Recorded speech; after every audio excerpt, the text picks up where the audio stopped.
17वीं शताब्दी में वैज्ञानिक कास्नी और जॉन रिचर ने बताया कि पृथ्वी और सूर्य की दूरी 15 करोड़ किलोमीटर के आसपास है। पर इनके बताने से पूर्व 16वीं शताब्दी में महाकवि तुलसीदास जी ने अपने हनुमान चालीसा की 18वीं पंक्ति में कहा है कि जुग सहस्त्र योजन पर भानु ली ल्योता ही मधुर फल जानू। तो जब आप इस पंक्ति को गणितीय रूप से इसका जब आकलन करते हैं, युग सहस्त्र योजन का जब आप गणितीय कैलकुलेशन करते हैं, तब आपको लगभग 15 करोड़ किलोमीटर निकलता है। इसका अर्थ ये होता है कि हमारा सनातन धर्म, हमारे धर्म ग्रंथ और हमारे ये जो ऋषि मुनि हैं, ये सभी विज्ञान से आगे हैं। विज्ञान की जब बात होती है, बैंग थ्योरी कहती है कि ये सारे ब्रह्मांड की रचना एक बिंदु से हुई है। उस बिंदु के अंदर एक महाविस्फोट हुआ और उसके बाद संसार का और इस सृष्टि का, इस ब्रह्मांड का, इस अंतरिक्ष का विस्तार हुआ। लेकिन विज्ञान उस बिंदु से पहले क्या था यह बताने में असमर्थ है। विज्ञान की सीमा उस बिंदु पर आकर के समाप्त हो जाती है।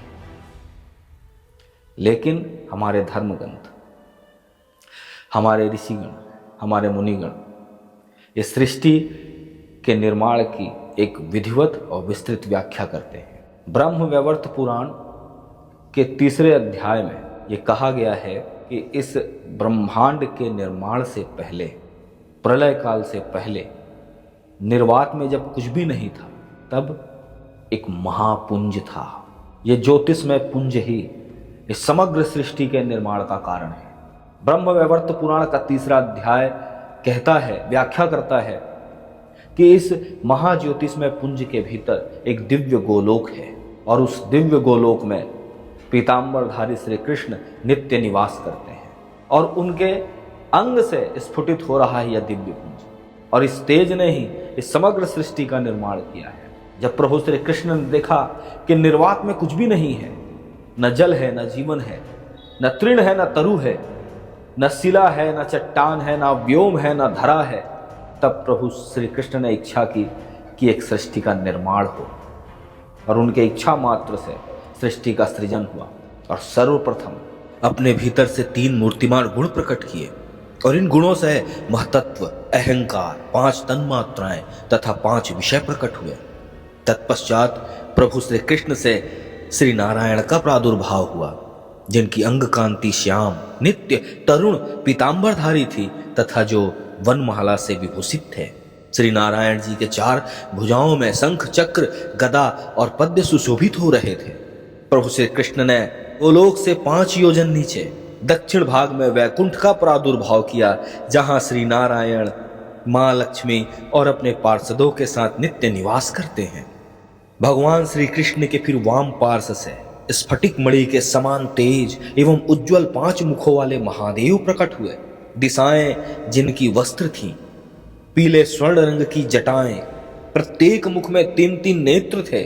मृत्यु के ईश्वर, मृत्यु के भी मृत्यु, काल के भी काल, महाशिव का शिवलोक, परम पिता परमेश्वर श्री कृष्ण ने गोलोक से 5 करोड़ योजन दूर वाम दिशा में स्थित किया, जहां ये मां पार्वती के साथ विराजमान हैं।